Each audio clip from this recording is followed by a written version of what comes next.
بسم الله الرحمن الرحيم والحمد لله رب العالمين وصلوات ربي وسلامه على أشرف الأنبياء والمرسلين ولا حول ولا قوة إلا بالله العلي العظيم وبعد. To continue inshallah with the Al-Muhadhab min Ihya Ulumuddin by Hujjatul Islam Abu Hamid Al-Ghazali rahimahullah ta'ala wa radiya an.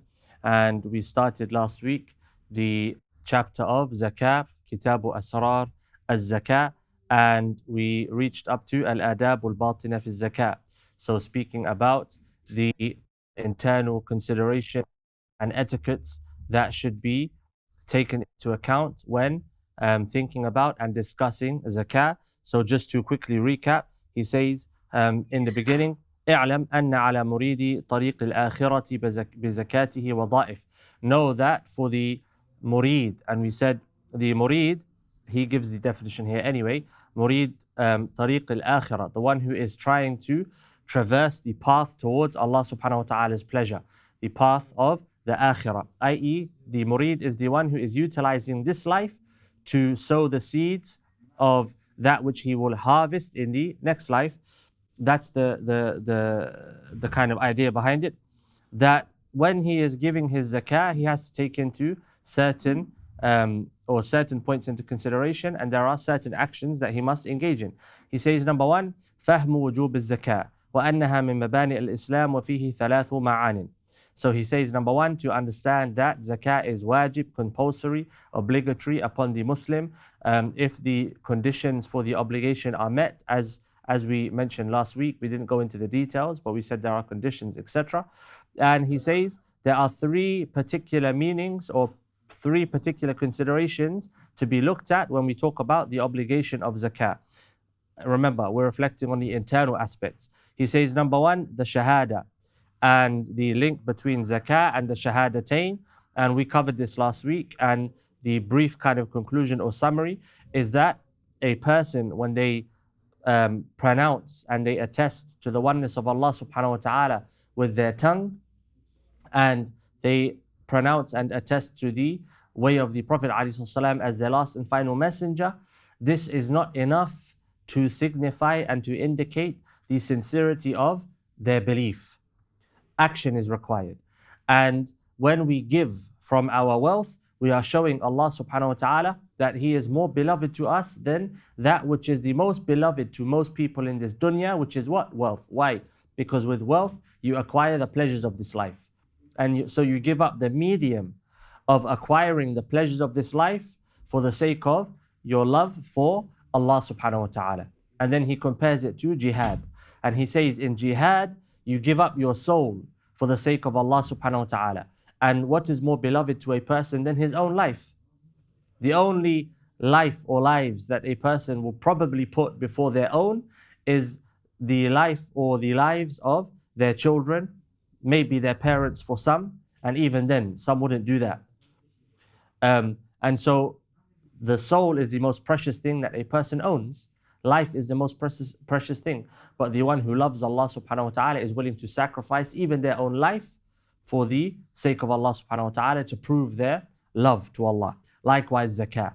And so Allah subhanahu wa ta'ala, when speaking about sacrificing the self in the Quran, Allah subhanahu wa ta'ala also speaks about sacrificing wealth. If you look through the Quran and you look at the ayat that relate to the shahada or al-jihad fi sabilillah, you will notice that Allah subhanahu wa ta'ala mentions the sacrifice of soul alongside the sacrifice of wealth. And he mentions the ayah here, إِنَّ اللَّهَ اشْتَرَى مِنَ الْمُؤْمِنِينَ أَنفُسَهُمْ وَأَمْوَالَهُمْ بِأَنَّ لَهُمُ الْجَنَّةِ. Allah subhanahu wa ta'ala has purchased from the believers their souls and their wealth for the price of paradise. This life is but an object that we use to barter with, to earn ourselves a place in the next life. So that was the first meaning. And then we move on to the second meaning shortly, inshaAllah, after completing the first section, as we didn't complete it. He says, وَلَمَّا فُهِمَ هَذَا الْمَعْنَ فِي بَذْلِ الْأَمْوَالِ انْقَسَمَ النَّاسُ إِلَى ثَلَاثَةِ أَقْسَامٍ. So if we understand this, the relation between giving up our wealth and our love with Allah subhanahu wa ta'ala, then we can understand that people are of three types. And so now this is where attention has to be paid. And I should ask myself, which type of person am I? He says, قِسْمٌ صَدَقُوا التَّوْحِيدِ ووفوا بعهدهم نزلوا عن جميع أموالهم فلم يدخروا دينارا ولا درهما فأبوا أن يتعرضوا لوجوب الزكاة عليهم ولهذا تصدق أبو بكر رضي الله تعالى عنه بجميع ماله وعمر رضي الله تعالى عنه بشطر ماله. He says the first category of people are those who have completely fulfilled the meaning of Tawheed, i.e. the oneness of Allah subhanahu wa ta'ala, ascribing no partners to Him and placing Him above all else. How so? What did Imam Ghazali say previously, last week for us?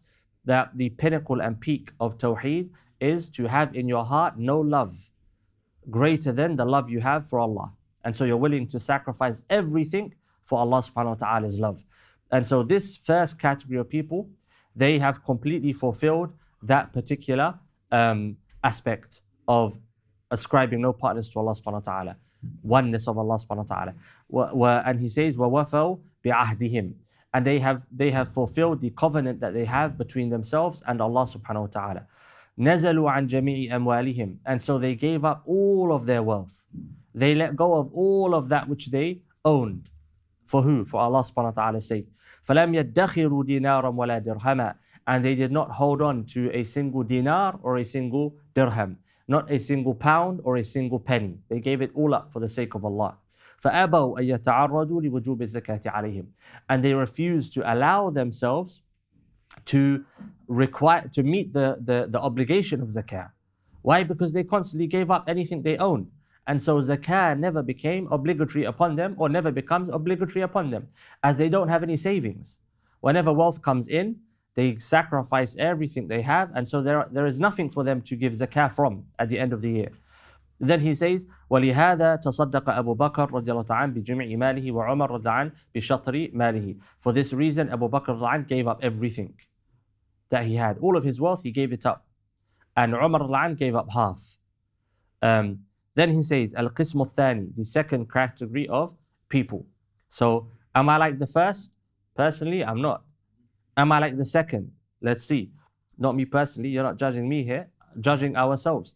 He says, Al-Qism al-Thani, درجتهم دون درجة هذا وهم الممسكون أو الممسكون أموالهم المراقبون لمواقيت الحاجات ومواسم الخيرات فيكون قصدهم في الادخار والإنفاق أو الإنفاق على قدر الحاجة فيكون قصدهم في الادخار الإنفاق على قدر الحاجة دون التنعم. So he says the second category, their level is below the level of the first, i.e. those that gave up everything. And they are the ones that hold on to their wealth. They hold on to it. Why? Because they are looking for or aware of or trying to catch the times where there is a need. So they look after their wealth, they preserve their wealth, they save, but for the sake of spending in times of need.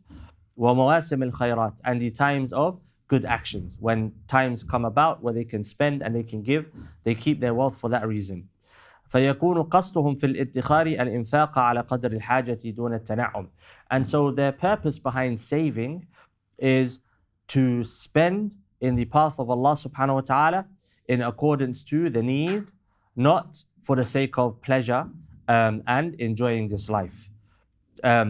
So they spend for the sake of their needs, not for the sake of enjoying this life. They save that which is necessary so that they can spend on the necessities of this life, nothing else. So if you would like, you could perhaps say that they're living end to end. They're living end to end. No more than that, by choice. He says, وَصَرْفُ الْفَاضِلِ عَنِ الْحَاجَةِ إِلَى وَجُوهِ الْبِرِّ, and anything which is surplus to their necessary requirements, they spend it in the path of Allah subhanahu wa ta'ala. And so a person, let's say, they have an income of £2,500 per month, and their needs maybe 1,800. They spend the rest in the path of Allah subhanahu wa ta'ala. They don't hold on to it. They might save some so that they can spend if something comes up in the future where a person is in need. Or, for example, a project has started. So that's the reason that they save their money, not for the sake of enjoying this life, buying a house, buying a nice car, running after the pleasures and the luxuries of this life. They don't care about this life. They want to use their money for what? For the next life. Then he says, مهما ظهر وجوهها وهؤلاء لا يقتصرون على مقدار الزكاة. And so no matter what kind of opportunities present themselves to be spent upon, they spend. And these individuals, they don't simply suffice themselves with zakah, i.e. they give more than zakah. So they're giving zakah every year, 2.5% of their annual savings, and they're giving more. They see a poor person in the street, they give.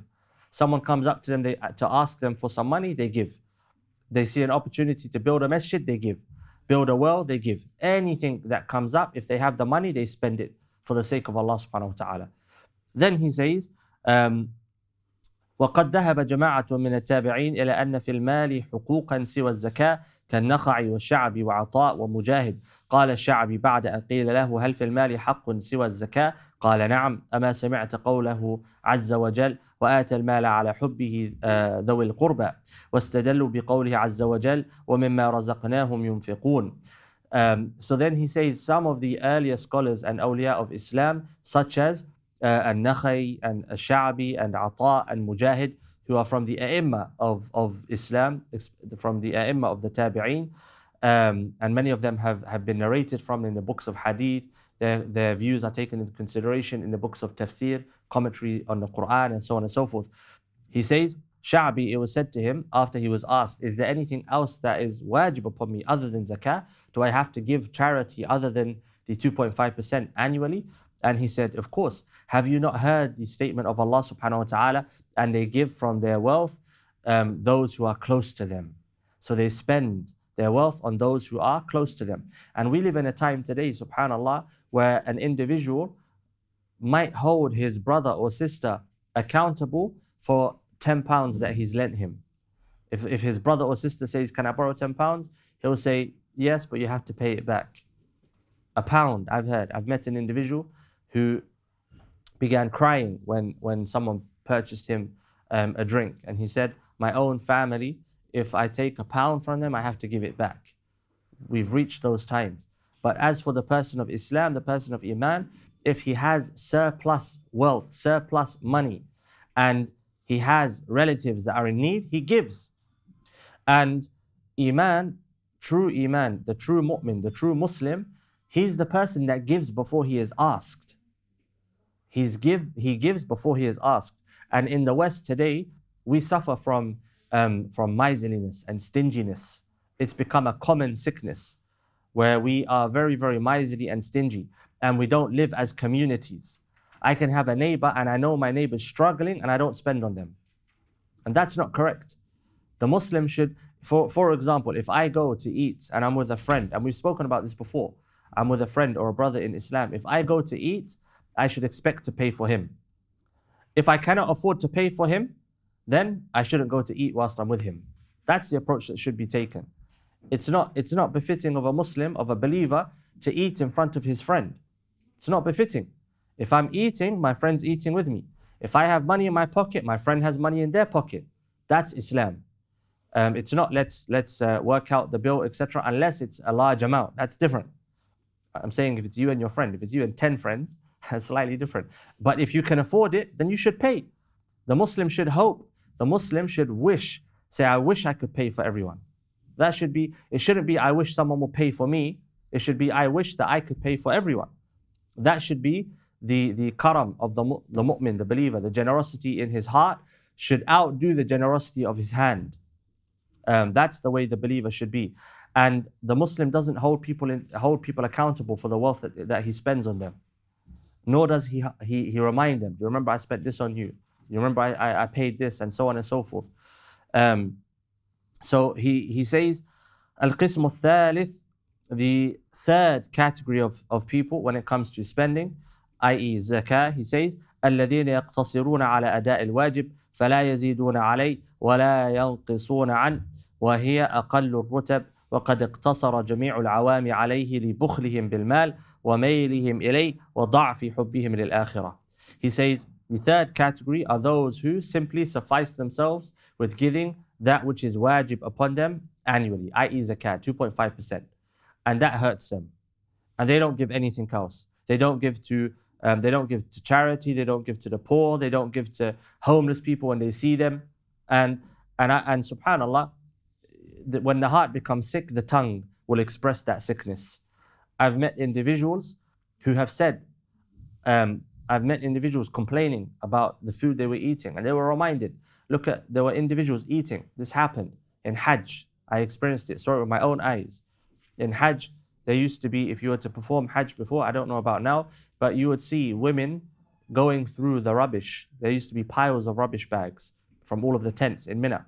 Women going through the rubbish with their children looking for food and items that they can take.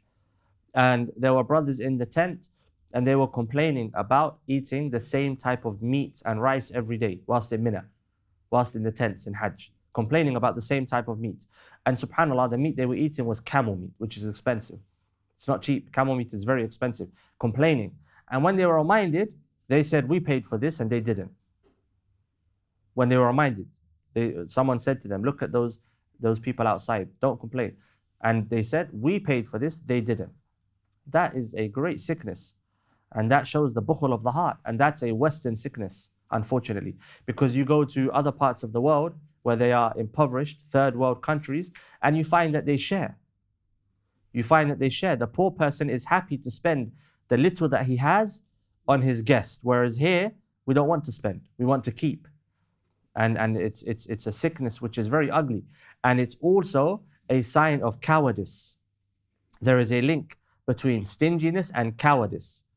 Why? Because stinginess is a lack of being able to face the fear of poverty.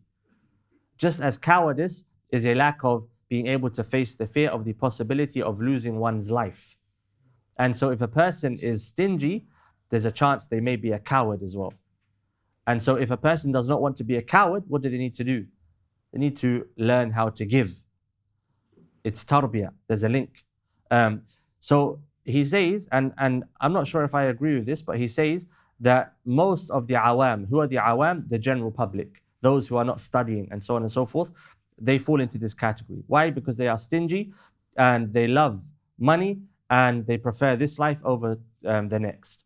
And remember, Imam Ghazali, he's saying this nearly 1,000 years ago.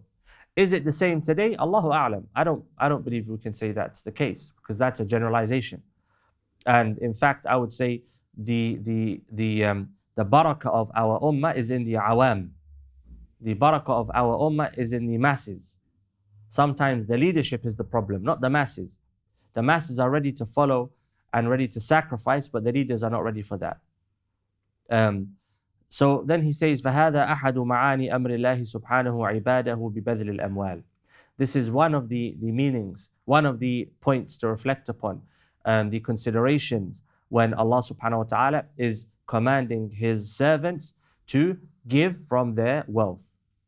And so when you walk past a homeless person and you have change in your pocket and you give, you're not simply giving to the person, you're giving to yourself. Why? Because you are nurturing your soul. You are nurturing your soul. And when you don't give, it's not that you're not giving to the person, you're not giving to yourself. It's not to say that you have to give to everyone. I'm not saying give to every single homeless person, every single poor person. No, you have to also have a strategy in life. You can't just give everything. It comes to paying the bills and there's nothing to pay. Now you have to ask. No, you have to have a strategy. You have to be sensible. But giving sadaqah and zakah is an integral part of our deen, and that's why you see Allah subhanahu wa ta'ala links between zakah and salah, and jihad of the nafs, jihad of the soul, and jihad of mal, sacrificing the soul and sacrificing wealth. There is a link between the two. If you are unable to sacrifice your wealth, you will not be able to sacrifice your soul. That's a reality. So then he says, al-ma'na thani, the second meaning to be considered. So that was all under the first category of understanding the obligation of zakat. The second category, he says that giving zakah, he says, التطهير من صفة البخل فإنه من المهلكات. That giving zakah is a form of purifying the self from stinginess and miserliness. Why? Because it is from the destructive traits. If a person has stinginess or miserliness in them, it can destroy them. He says, قال الله تعالى وَمَنْ يُوقَ شُحَّ نَفْسِهِ فَأُولَٰئِكَ هُمُ الْمُفْلِحُونَ. The one who is saved from the greed of his own self, they are the people of success. And something to take into consideration here. A person may be generous, they're born generous. It's possible. There are two types of character traits. We have character traits that are natural to us, and we have character traits that we acquire. Some of us will have character traits that come natural that others don't have, and others will have character traits that are natural that we don't have. But it does not mean that we cannot acquire the traits that we don't have. We can acquire them, but we have to know how. And so if I am miserly and if I'm stingy, it's very simple. Imam al-Ghazali is going to clarify. He says,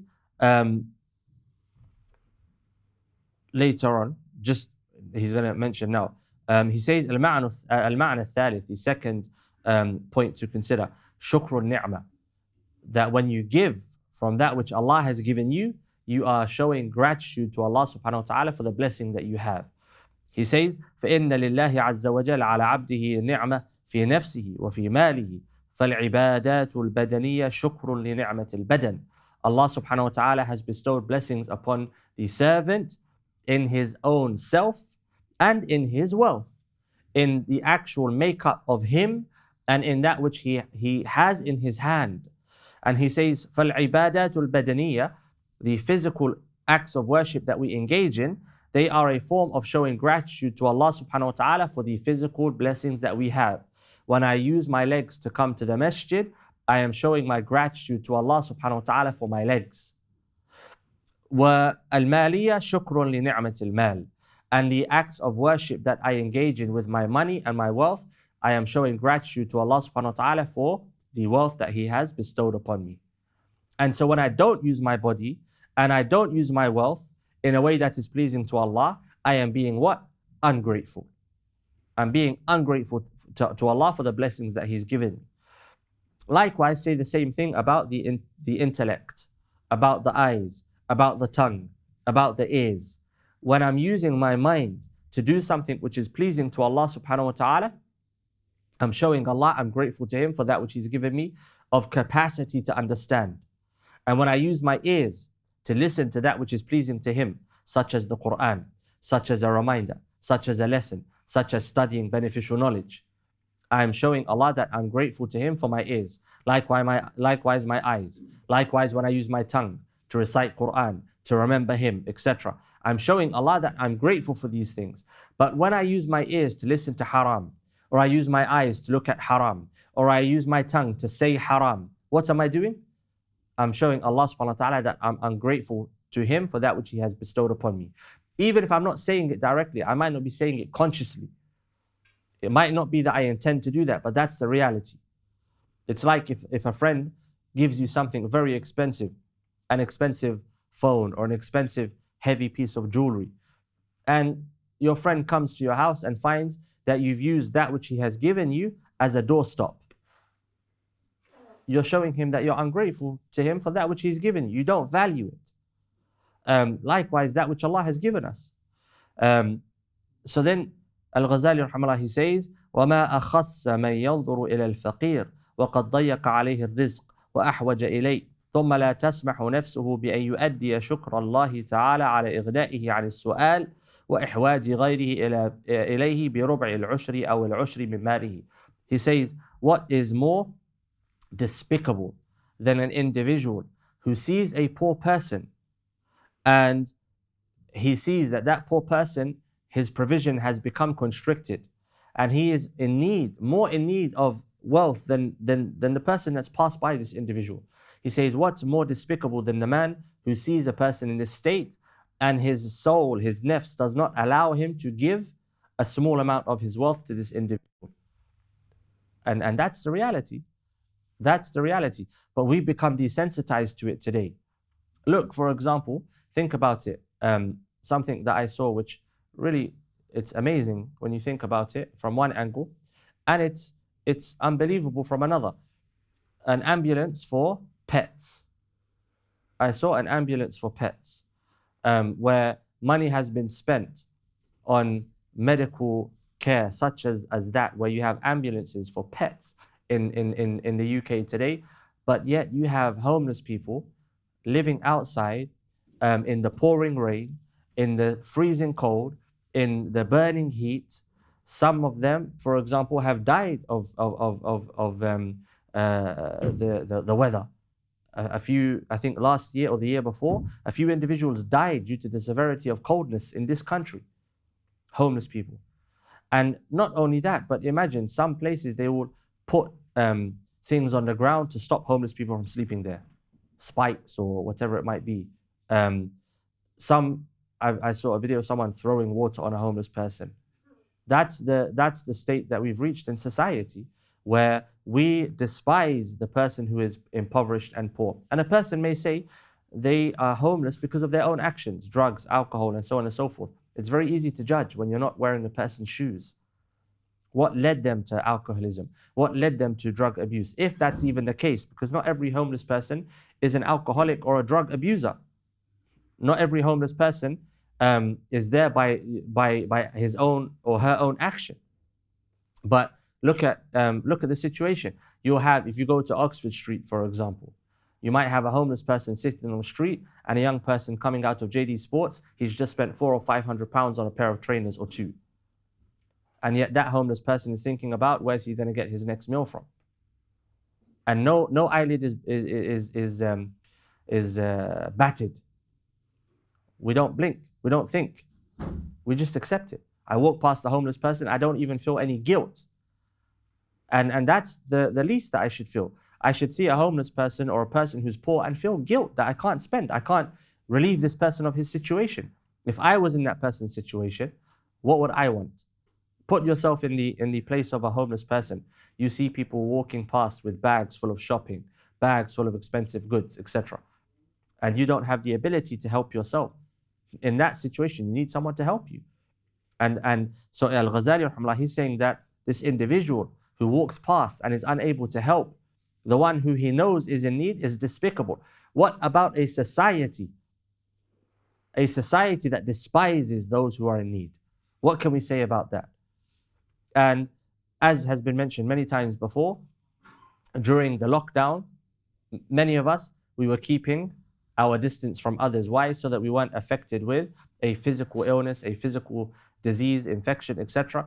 Likewise, spiritual infections, they affect us. If we are in a sick society, we are going to become sick, except for the one who Allah has mercy upon. So then he says, الوظيفة الثانية في وقت الأداء ومن آداب ذوي. So we'll stop there inshallah, so that we can go through it along with the ثالثة as well بإذن الله.